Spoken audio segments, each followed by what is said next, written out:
Está entrando no ar o programa Obras de Pedro de Camargo. Produção e apresentação Moisés Santos.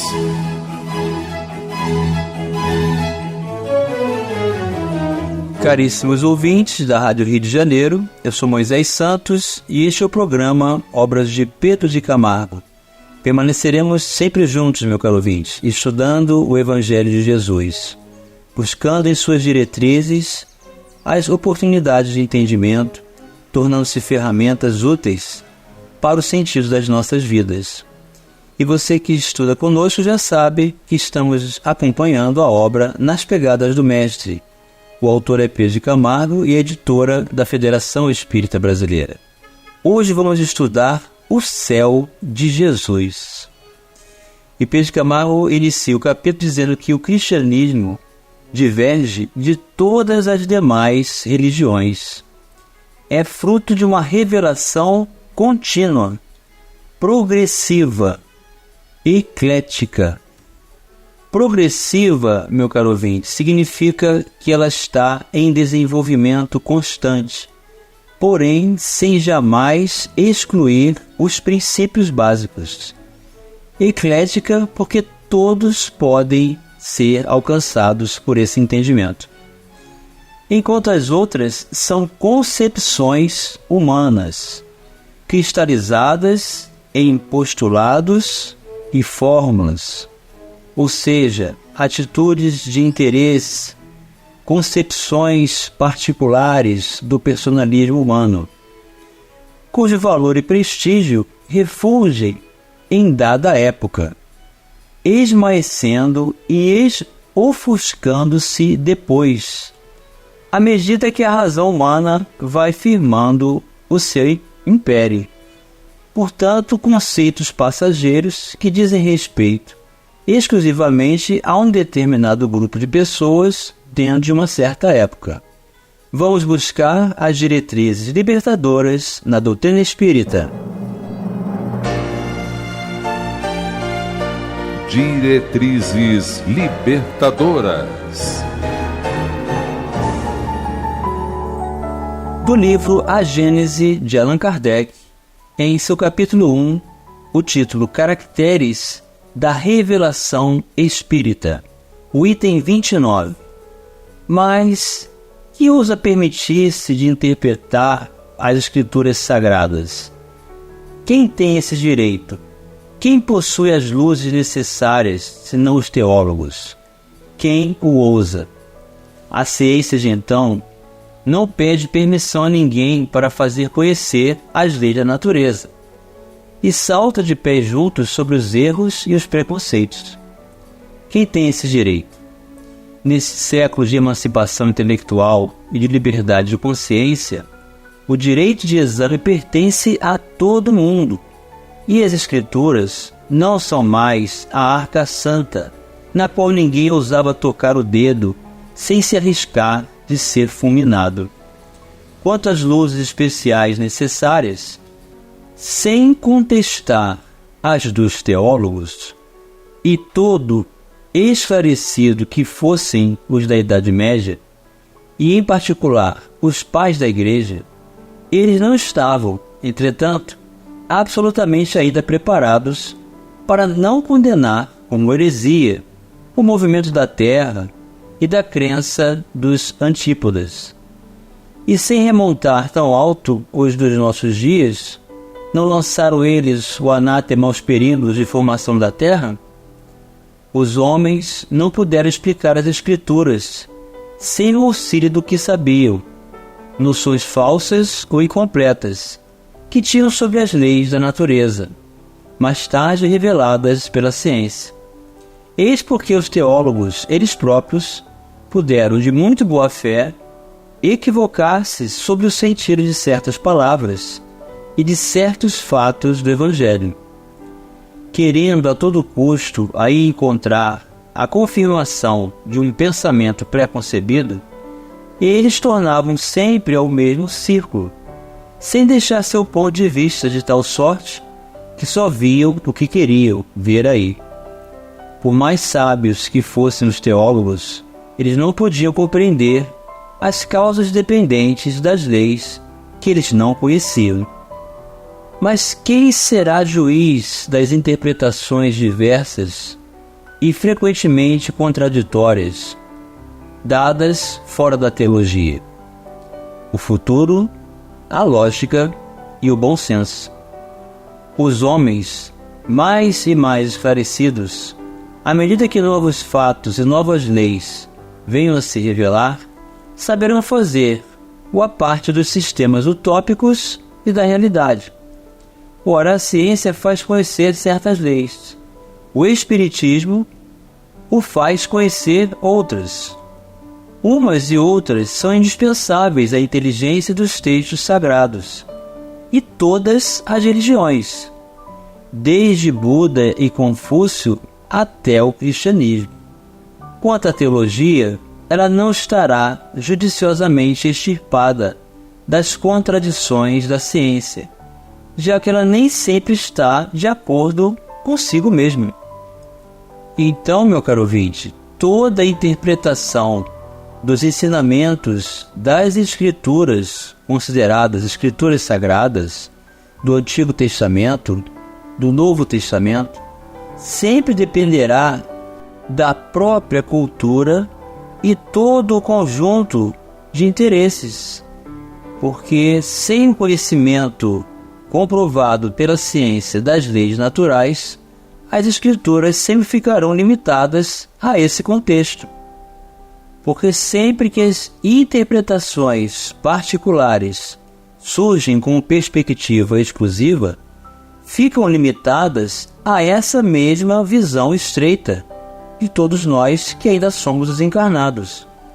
Por isso precisamos dos espíritos superiores, das obras consagradas pela mediunidade dos grandes médiuns, que mostraram um trabalho coerente com o bem, com o Evangelho de Jesus, capazes então de oferecer recursos de intermediação daqueles que já alcançaram a lógica, o bom senso, a amplitude do conhecimento da ciência, para então se basear nas leis naturais, de modo que o Evangelho passa a ter todo sentido valioso, sem jamais destituir-se do conjunto do que a ciência pode comprovar. E Pedro de Camargo continua dizendo: Jesus é a luz do mundo. O cristianismo é um sol que não tem ocaso, ou seja, nunca se põe, está sempre iluminado. Acompanha a humanidade em sua evolução, cujo surto através dos séculos determina, regula e promove, mantendo o espírito do homem em constante novidade de vida. Então o cristianismo nasce, meu caro ouvinte, dos seguidores do próprio Cristo, que estabeleceram como condição o conjunto dos ensinamentos de Jesus a serem divulgados, a serem vivenciados, e no trabalho do bem, sendo sempre esta base o recurso de entendimento e aplicação. O céu de Jesus Cristo é diferente de todos os outros céus, porque cada religião apresenta a sua própria concepção do que vem a ser o céu, tanto que essa visão da Terra no espaço, sabemos que não existe o que há em cima e embaixo, porque a Terra gira e o espaço é infinito. Portanto, estamos dentro desse grandioso universo que se estabelece por referência à direção que se deseja. Nada tem de comum com os campos elíseos dos gregos. Aquele campo paradisíaco, onde as pessoas se apresentam vestidamente de branco, tocando harpas, nem com o nirvana dos hindus, as concepções das dimensões diversas das formas dos seres, nem com o seio de Abraão dos judeus, nem com a mansão dos privilegiados da graça. nem com os tabernáculos de beatitude inerme, cujas portas se abrem mercê de cerimônias mercantilizadas. Então, as festas, elas só estabelecem atitudes exteriores, como sendo recursos de conexão, e nunca alcançam a essência da alma verdadeira, e essa concepção natural continua sendo limitada, criada pelo homem. Vamos elucidar este verso. Elucidando o verso. Eu sou a luz do mundo. Quem me segue não andará nas trevas, mas terá a luz da vida. Evangelho de Jesus, segundo João, capítulo 8, versículo 12. Então, meu caro ouvinte, Jesus se apresentou como esse sol maior de verdade, de amor, de expansão, de alimento da alma para todos nós. Segui-lo é ter o sentido valoroso da oportunidade de viver sem se permitir aos erros, às ilusões, às fugas espetaculares, às anestesias de consciência. Então, a luz da vida é esse ânimo, essa é a vontade de viver, de alegria cristã, de se manifestar, de ser útil, de respeitar, de inserir-se na sociedade com o pensamento de que somos importantes para contribuir com a sociedade naquilo que pudermos realizar com os nossos talentos adquiridos. Ou seja, sendo sempre úteis, sempre com o desejo de servir, de amparar, de negar a si mesmo, de renunciar em favor do equilíbrio social, da própria família, da convivência, da oportunidade de nos engajarmos voluntariamente no trabalho do bem, buscando sempre essa oportunidade de aprender a amar. O céu de Jesus Cristo é um campo de ação e um teatro de atividade, complementa Pedro de Camargo. É um meio onde a vida se ostenta sob aspectos cada vez mais intensos. Então, na obra do Cristo, na sua seara, há trabalho para todos. E todos nós somos importantes nesse céu de amor que Jesus apresenta.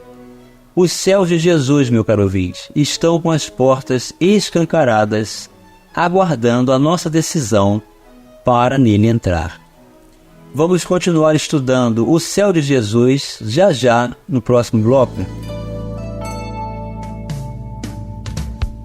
Participe do programa Obras de Pedro de Camargo enviando sua mensagem, dúvida ou sugestão pelo e-mail opg@radioriodejaneiro.am.br ou pelo WhatsApp da Rádio Rio de Janeiro 984867633 aos cuidados de Moisés Santos.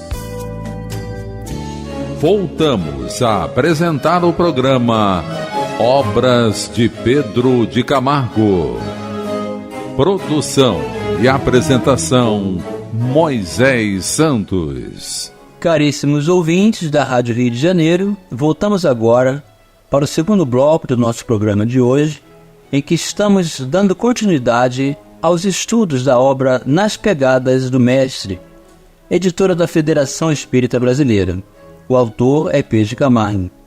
Hoje estamos estudando o céu de Jesus, aquela condição natural do trabalho, meu caro ouvinte, um campo de ação, um teatro de atividade, onde todos podem entrar, contribuir com o seu talento, servir, aprender a amar, a desenvolver a empatia e a oferecer o melhor de si, trabalhando sempre para o bem, qualificando-se em espírito, em ser humano, em oportunidades de aprendizagem constantes.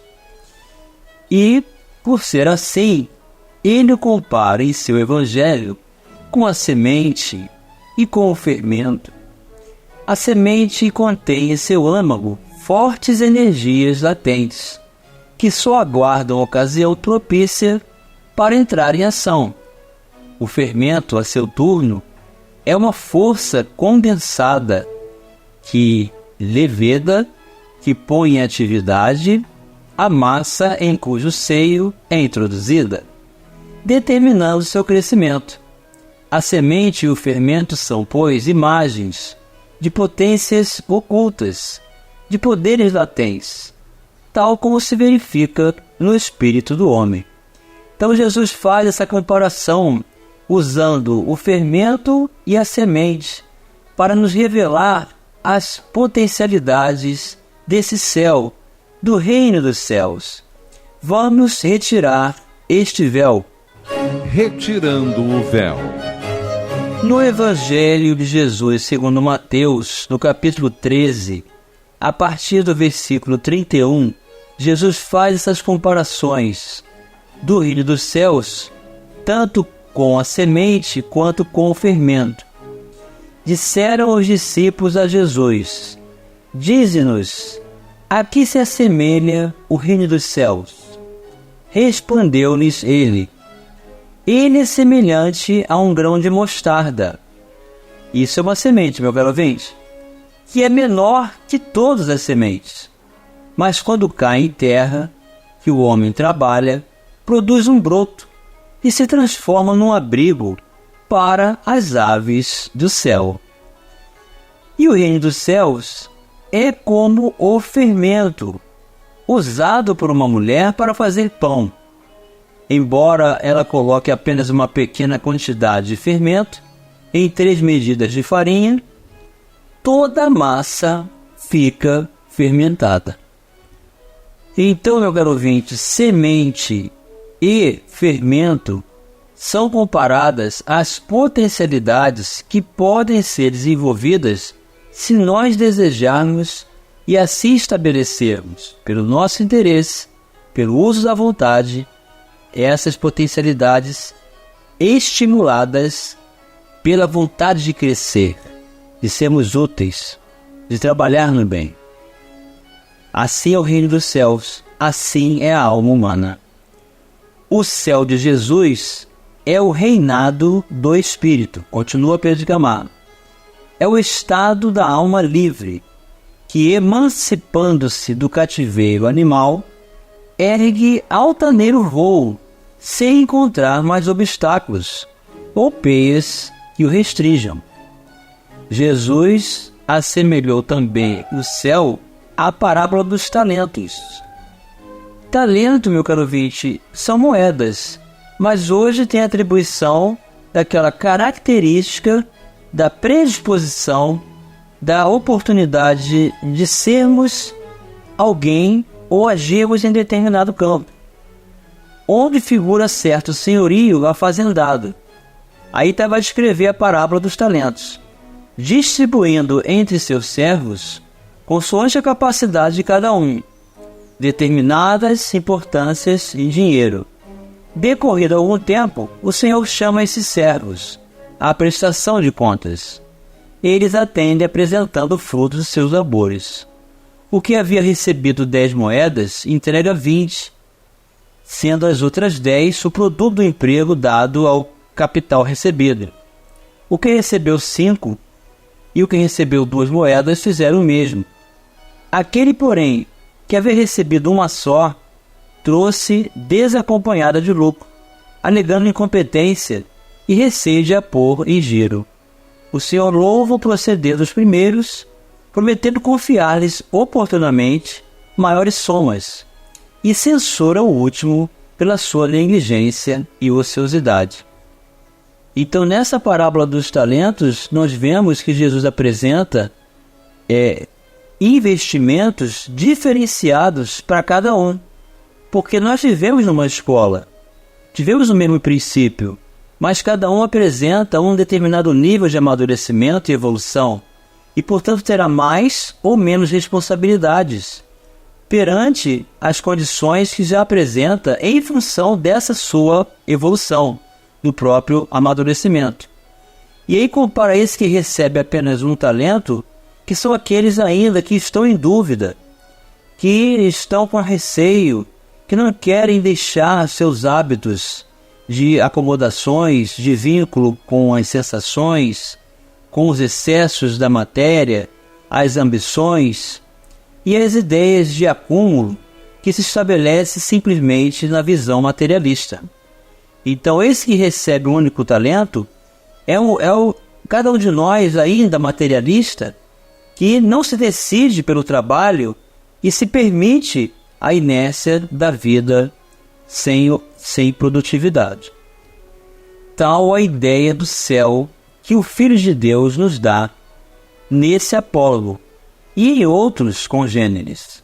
Semelhante céu, como se vê, é o contraste dos outros céus, visto como, longe de ser a região da inércia, da estagnação e da beatitude passiva, é um meio de ação, de atividade franca, de porfia acirrada na conquista de um bem maior, de um estado melhor, cujo antegozo nos vai sendo dado fluir desde logo, à guisa de incentivo. Então assim é o mundo espiritual, meu caro ouvinte. Não é um lugar para se ficar dormindo, aguardando as trombetas dos anjos para despertar e ressuscitar no mesmo corpo. O mundo espiritual é a pátria natural de onde nós viemos, para onde retornaremos. E lá há muito trabalho.